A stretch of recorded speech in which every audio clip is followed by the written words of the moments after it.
people, how are we doing? This is the last installment of the 3-part video that is making this lovely sweater. My name is Carolina, this is Carolina's Closet, and this is what we're doing. We're finishing this on a knitting machine. So in the first installment, I talk about pattern and yarn and the knitting machine, how to use it a little bit, and how to make the patterns to fit yourself, as well as I share my pattern for this one that I made exactly like this. It's kind of oversized on me, so it fits a few people in different ways. And then in the second video, we sit in the machine and we knit this sweater from start to finish, so from start to finish. And now in this video here, I'm going to share with you how I made the bottom hem in this one, and also the ribbing neckline. I did it all in the single bed knitting machine, so I don't have a double bed attachment. So this is all done by hand almost in the machine without the double bed attachments. That's really fun. So yeah, by the end of the video, I will also show you some other sweaters / sleeves that I made in this style, so that I can inspire you to make a few different ones, a few different ways. And I'll talk about that. And yeah, consider subscribing to the channel. Like the video if you did, comment down below anything you want to comment throughout the video. If you have any doubts, any ideas, any insights, something that you want to share with the people also watching this video, do comment them down below. I'll leave my social media here in case you want to follow me on Instagram, TikTok, on Pinterest. Feel free. And yeah, okay, so as I've been saying, there are a lot of different things to do once you have the base of the sweater. For this one, I wanted to add a little bit of length as well as a hem with this here, and I actually wanted my hem to be a little bit bigger. So if you see in the photos, it has a little bit of almost like a slight ruffle style to it, and I actually really like that. To do that, I used a tension that's way larger than the one that I used for the overall thing. So the overall project is a tension 7 and the hem is a tension 9. So when I attach this here, this hem is quite technically a bit bigger than the sweater, than the actual hem of the sweater. So it gave a little bit of a slight ruffle to it. If you don't want this ruffle effect, you can just use a slightly smaller tension. It's like a loose fitting top, so there's no need to do a very tense hem, because it won't cinch in or anything because it's loose. Okay guys, so for the bottom hem, this is the bottom, and I do this very loosely. I don't do too much counting stitches. So because this side that we're going to be attaching the hem to is the roll side, so it's the amount of rolls, not the amount of stitches. Get the crop top. Once it's all sewn in, I use this little things here, and I put the top here, and then I go all the way to the other side and in the other seam and put it on the other side.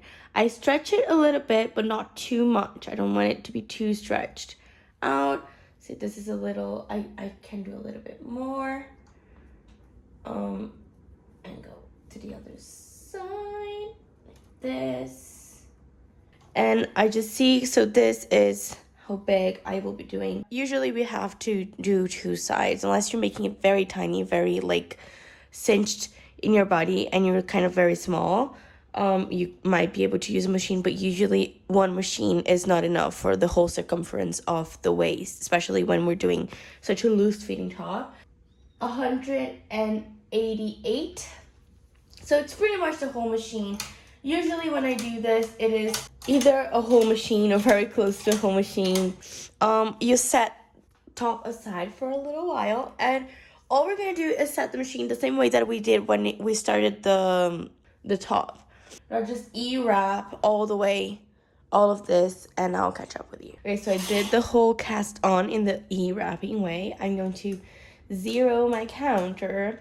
We're just doing this for a little bit of length and also a different finishing. I don't think there's anything wrong with just the raw, little bit rolled edge of the knit when it comes out of the machine just iron like this. I think this is completely fine and beautiful. Like there's nothing wrong with this. It won't fray or anything. It's just a personal preference in this project, and also a little bit of added length, because as you guys know, there's a limit of length in this project. That is the amount of needles that we have in the machine.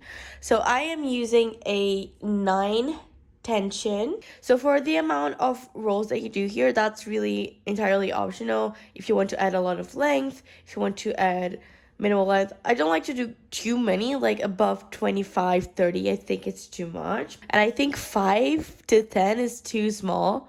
So usually I like to go from 10 to 30, but that's, personal preference. I am going for a solid 20 because it's the same amount that I used in the cuff. Obviously, it's going to look longer than the cuff because the cuff was done in a tension 5 and this was going to be done in a tension 9. So it's going to be longer than this. It's really just kind of a feeling. You can obviously do a tension square and measure to see exactly how long it's going to be, but I don't know, I don't really want to do this. So I'll do 20 rolls.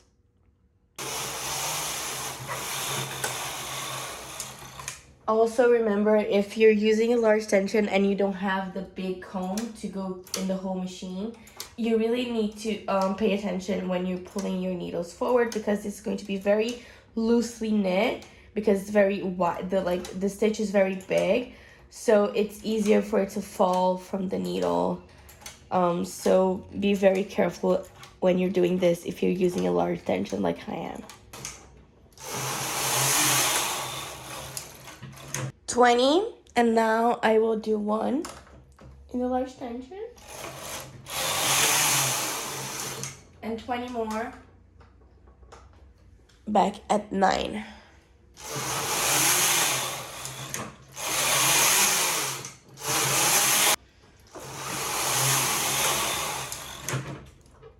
Okay, so I don't know if you're able to see, but the difference in the tension is really small in this one because I'm using tension 9 and tension 10, and it's really hard to see the tension 10 roll that we did there.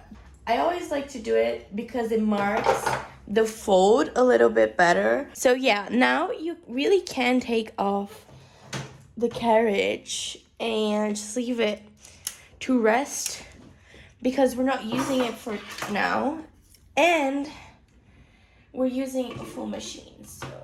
So now I will get the transfer. You can get the 3, the 4, the 5, how many you want, and we will just fold it just like this, like we did in the beginning of the cuff of the sleeve. So getting it, putting it here, 1, 2. I'm going to just put it on the other side. And remember, I'm not pulling. When I say pulling, I mean, because it comes very natural to get the stitches and just do this, which is very normal, very common for the machine. But because we're going to be adding another layer here and casting off, I got used to, when bringing the stitches up, resting them on the needles without pulling the needles forward.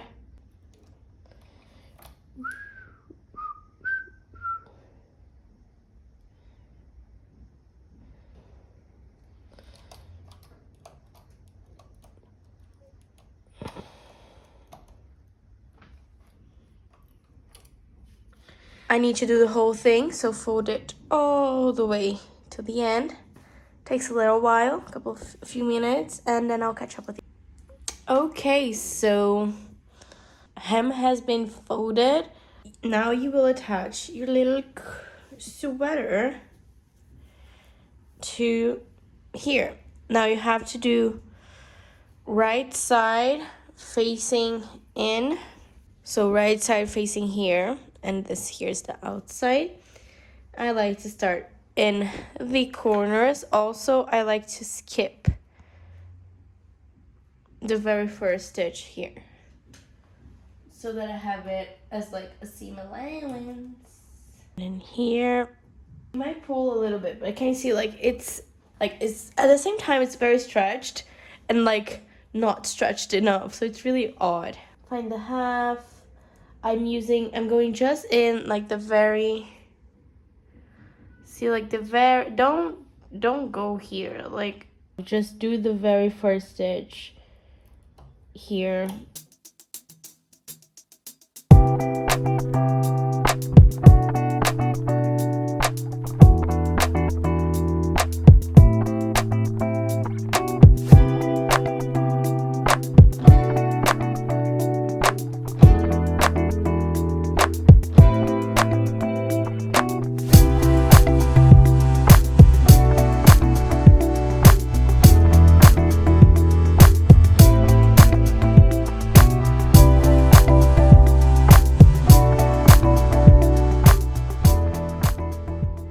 Alright, so I'm done attaching everything. It's all in, and as usual, the needles are back. And now I will go here to the side where the yarn is at. It's still in the cone. And I'm going to do the same cast off we've been doing. Needle forward. You will feel some resistance. The needles might be a little heavy, and you might feel like you need to pull or push really hard, especially in this part right here when I'm about to do like this pulling back. You might need to use like a little bit of force. Not too much, but like more than usual. It's not as see, there's a little bit of a resistance. It's not as like smooth and like nonchalant. Like smooth and like easy as the other cast offs, and that's just because we did pull a little bit here, even though at the end it won't be too stretched. We did stretch it a little bit, so there is being pulled like this. There are 3 layers, so it's heavy. It's weighing down a little bit on the needles. So there's a lot of like all these little factors that make it so it gets a little heavy.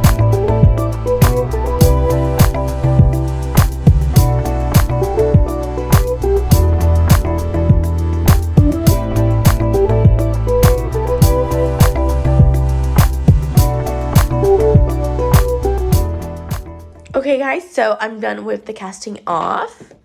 You can see right there is the last one.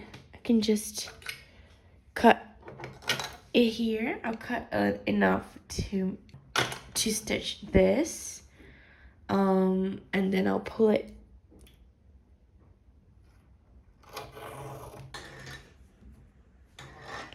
That wasn't satisfying. This is how it looks. And now I have to do the other side. So I'll do the exact same thing that I just did in the other side here. And when I put this second part in the machine, I'll go as close as this one as possible. I only have one extra stitch here. This one and this one I will use to attach to the other one. So I'll do that right now.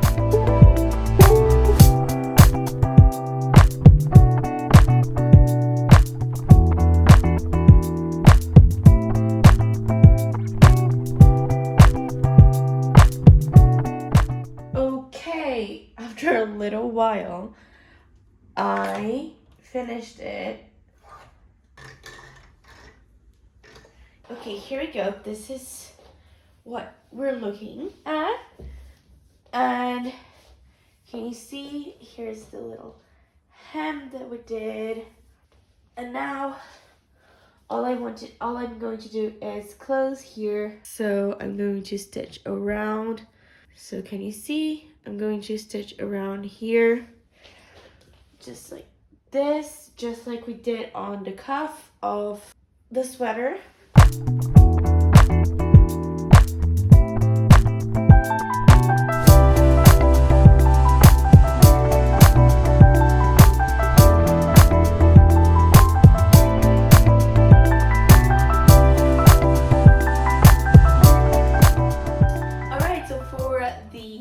Neckline, As you can see, I did it in a fold over, so I did the exact same thing that I've been doing for the bottom hem and the cuffs. I made the length that I wanted. I did a tension 10, and then I doubled the length that I wanted so that I would fold it over. With this rib effect that we do, you don't really need to do the fold over. When we do the getting the bottom roll and pulling it over the two next rows and doing the ribbing, it creates a very good kind of hem here that you don't need to fold it. So that could be used on its own. My yarn is very flimsy, very malleable, I guess. If I left only one layer of a ribbing, I thought that that would be a little bit not sturdy enough to keep up like this, so I did the fold over. But you know, you can try, and if you're using a little bit of a thicker yarn or more stiff yarn, maybe doing just one layer of the ribbing would be fine for you, and it's a little less time consuming. Through how I will do a neck attachment. And it's basically the same thing that I did for the bottom. So this is really big, so I will have to do it in 2 times. But basically, I am doing the same thing that I did for the bottom. So I'm measuring the neckline a little bit more precise. And I'm just like going to go around here. I will divide it in half, and I will see how many needles I will have to do. I will do 65 in each side, which 130.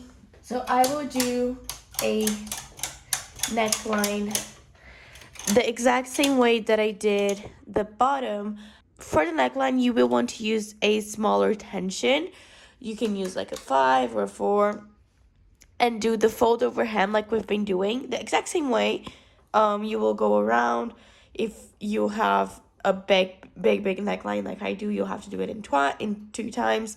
If you have a little bit of a smaller one, you might be able to go around.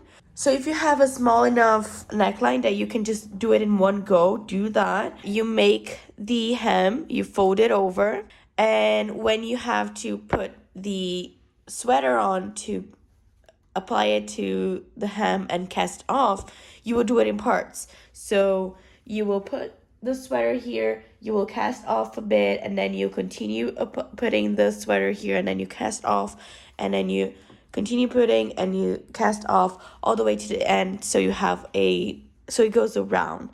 Because my neckline is big, I have to do it in twice. So I just do the exact same thing that I did for the hem. However, I want to do a rib because a rib is better. It stretches more and it like shrugs more. Now I don't have a double bed. I have to manually do my rib, and I'll show you how I do that right now.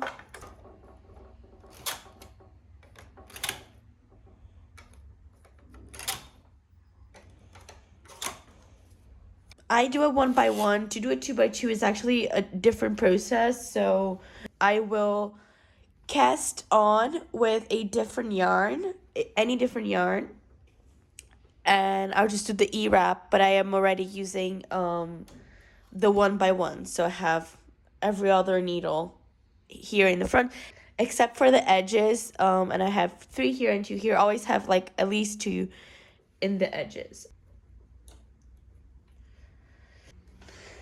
Okay, so I cast on with a different yarn. It doesn't matter the tension now. I'm just going to knit a few rows, just like 6 or 7 rows, not too many. Okay, so this is more than enough. I will cut the waste yarn. We're not using it anymore.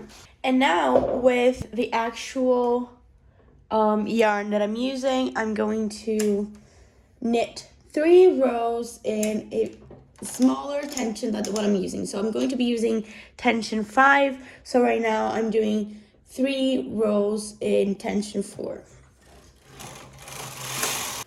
Alright, and before you go ahead, you have to pick up the stitches from the first row in the edges. So where you left 2 or 3 needles stitching in the very edges, you have to pick up the stitches like I'm doing here. From the first row, so that they are secure when you take off the waste yarn.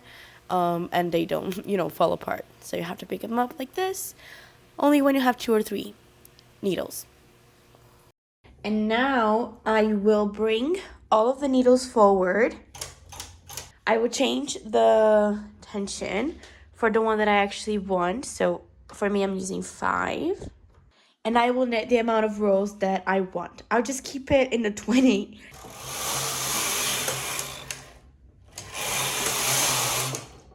And now we'll do a 10.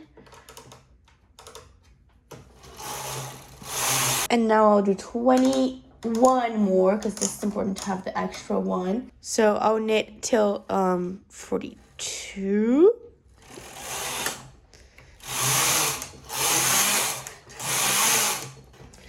Okay, so I did it, and now I will start the ribbing. Just remember, you don't need, I will do the fold over, just like I've been doing, because I prefer it. You can do it just once, and because we're ribbing, it doesn't really matter, like, what's the front, what's the back, because it's going to be ribbed. And then you go on and continue without doing the fold over. That's a good option. I'm taking you here to the side. So for this side, remember, we had 3 rows here with just normal, and then the skipped needle was the 4th. So I'm gonna get the 4th, and I'm just going to take it out. Oh, I love doing this. And in the edge is a little bit harder, but it's especially harder to see. So when I get here, it's going to be a little bit better to see. Okay, so you can see I already started. I took the weights off, and now, so we're doing every other needle, and you take it out,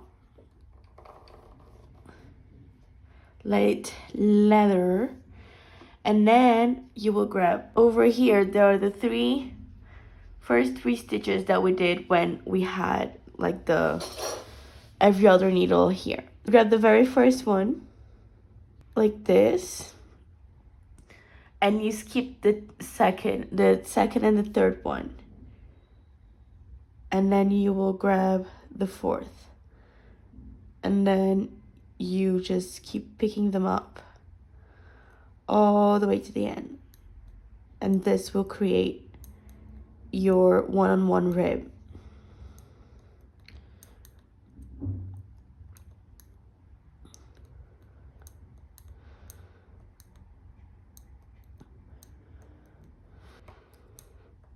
And put it back on the needle. These process might be a little infuriating. You might lose a few stitches, and then it goes back and you have to pick it up and continue. Also, because I'm doing the fold over, it's quite long for these process. Get the first one, skip 2, and oops, just go up.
Okay, so I finally finished ribbing after too long.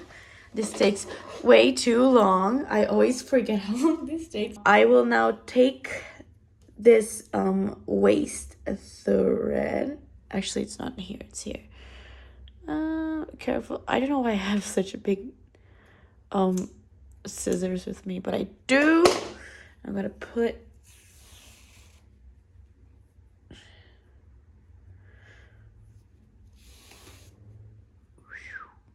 and now I will fold it over, apply half of the neckline, and cast off like we've been casting off everything till now.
I love the neckline so much. I always wanted to put a neckline on and I never did. If you've seen my other examples, that's because it just takes too long, but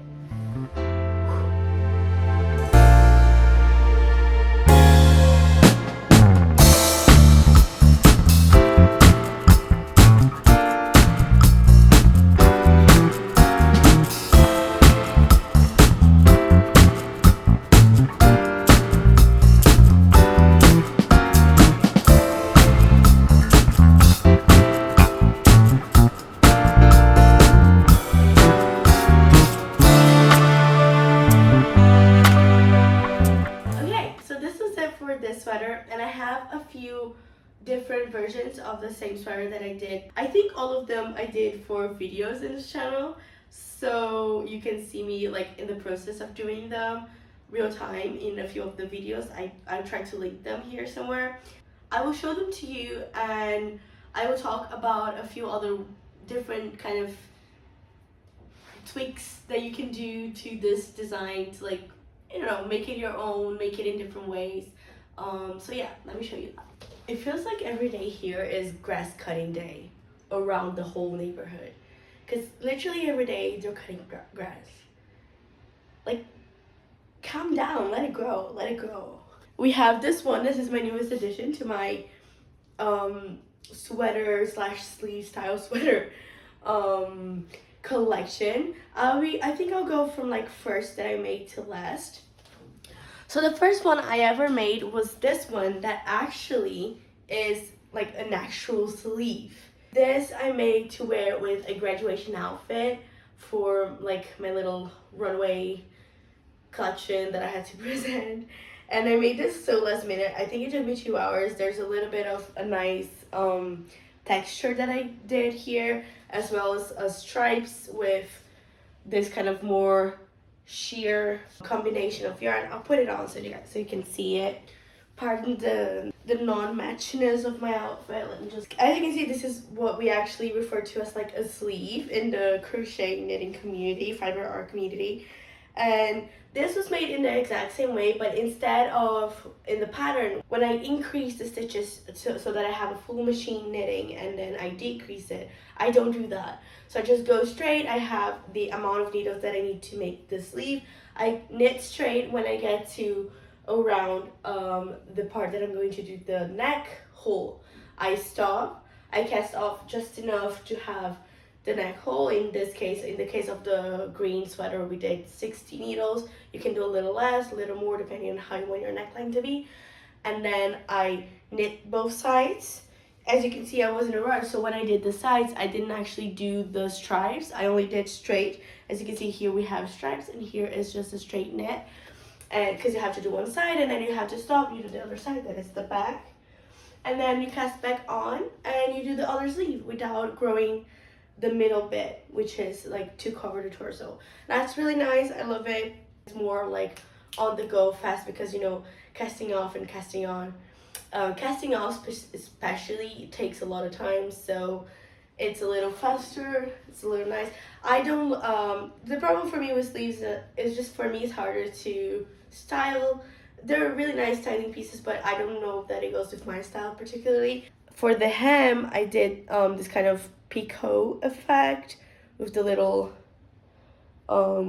things like this, and then I did the texture here, the bubble texture with lifting the stitches up. For here, I had 3 yarns of the brown, and then when I went to do the stripes, I used only 1 yarn, the rose gold shiny one, to do the stripes. And yeah, it took me like 2 to 3 hours, and it was very last minute, and I love it. Next one that I did, I think it was this one, and this one is actually the one that I wear the most. I made it quite smaller. So you can see this is the snugger fit version, and as you can see, like here, it doesn't stretch too much, so I couldn't make this measurement here much smaller than the width, like the circumference of my hand, like this. Otherwise it wouldn't go through, because this kind of cast off isn't too forgiving, isn't too elastic. But this is the more form-fitting one, and I wear this all the time. I love it. And because we have a smaller sleeve, so when we start with less needles. When we grow the full machine to make the body part, it actually becomes longer here on the length of the actual body, because there's more needles in that way, like in that direction, as opposed to the sleeve, because the sleeve isn't occupying that many needles. So that's nice if you want to make a longer, more fitting top, because that actually, as you can see, this doesn't have any of the finishing touches that we did in this video. So the hem is the normal, the neckline is also just like took it out of the machine, stitched the sides, and that is it. Like there's the cuff, there's the finishing in the cuff, and that is it. And I love this. And for this one, you can see it's very striped. I didn't use a stripe technique, but I got 2 yarns with a fairly thin thinness to it, very thin yarns, and I used them together. So I was knitting with 2 yarns, but in the same as one. So they were just kind of being used as 1 yarn, and they kind of randomly change positions when you're knitting. So they create this like very random stripe effect that, you know, it's random. And when you do stripes, so you can do stripes like this with just a combination of yarns. They have to be really thin for this to work, and they kind of gradually change by themselves. Or you can do actual stripes by using 1 yarn, knitting a couple of rows, changing the yarn, knitting a couple of rows. When you do that, don't forget that, you know, the stripes will be like horizontally here, and here they will be vertical because it's all one thing. So this is something that's going to happen, and that's really nice. So stripes is a nice thing that you can do here. And then right after this one, I did this one. I think I use this a lot as well, and this is the exact same as the green, minus the neck ribbing, and I wear this all the time as well. So it's just a pink version, and I don't know if you can tell, but from the body here to the arms, there's a difference of yarn because I ran out of one of the yarns. So I did all of this in a pink yarn, and then this one to here I have a different pink yarn, and this one from this one there's the same pink yarn as this one. So you can do this like color blocking. So maybe instead of like a similar shade of pink, you can have like an arm in blue and then the middle in yellow and then the other arm in blue. I think that might be fun. Also for this one, I did a smaller hem. There's just less hem here in the cuffs. Also in an opposite design choice that the green one. The whole thing was knit in a tension 9 or 10 if I could recall correctly. And the hem, I did it in a tension 7 or 6. So the hem is tighter than the actual sweater. So as you can see, it doesn't have that like ruffly effect. It's pretty, you know, straight and kind of, you know, that's the look. It's a smaller tension than the overall thing, and I stretched the sweater more when I put it in the machine to finish the hemming more than the green one. So this is how it looks if you don't want to do the ruffle bit. It's also way smaller. I think it's 10, no, it's probably 15 rows here, so not as long as the green one as well. And as you can see, the neckline is just, you know, it doesn't roll too much. It's pretty nice, simple. And for the last one, I have this one, which is one of my favorites. Same thing as the pink one. I did the bottom hem, but I didn't do the neckline. And I put beads all over the sleeves. I love this one so much. Look at it. So this is just like a way to style. Like you can do different, as you saw with the brown one, you can do textures, you can do stripes, you can do 2 yarns together so that they mix in between them. You can put beads on like this. Oh, look at it. I love these beads so much. They give it such a cute look. I think the overall thing was tension 9, and the hem was like tension 8 or 7. And as you can see, it doesn't ruffle. It doesn't ruffle. It just stays like, it just follows the design. I stretch it quite a bit in the machine, and then I just let it be like this. You can see it. In this one, there are a few mistakes. As you can see, like over here, the yarns got like a little bit tangled, and I lost the yarn. I was using 2 yarns together. So yeah, these are my sweaters in sleeve style. You can also like make them shorter. I haven't done yet, but you can just, instead of making a full sleeve, make like a 3/4 sleeve or just like a short sleeve. I think that would be good, especially if you do like the meshed green one, a tighter fit. Maybe if you go from here to here, it'd be a cute like 3/4, 2/4 length sleeve. You can make just the sleeves. That's nice. There's so many things you can do. You can do even more ruffled hem. You can make no hem. You can make a hem with the picot style, like I did the brown one. I think this is a nice design. Also, you can like test a bunch of ideas really fast. not really fast, like faster than other designs, and you can see how they look in like a person, because like knitting takes so long, and to make like a front panel, a back panel, and 2 sleeves for like a sweater, it takes so much longer than to make this one. And you can always like test different techniques that you're thinking of, test different yarns, and be making things that you're going to wear. But this is it. Those are my styles. And let me know if you make some. Alright, I hope these videos helped at least a few people who have knitting machines to make something really nice that they can wear. And I showed some techniques, stuff like cast off, cast on, things like that, and I hope this video was helpful to you. If you do end up making the sweater or sleeves or anything inspired by these videos, do share with me, let me know. If you post it, tag me on Instagram or TikTok. And if you don't post, you can always like DM me or just tell me that, you know, I helped you out if I did. Or I will leave an email down below if you want to send me pictures of your designs, just so that I can see and know that I was helpful to someone. And yeah, this is it. I hope you guys liked it. Do consider subscribing to the channel and liking the video. If you have anything to comment, do comment down below. Let me know your thoughts and opinions. And also leave any suggestions of anything that you would want to see me do in a knitting machine or sewing or crochet, anything like that. I'm open to suggestions. And this is it.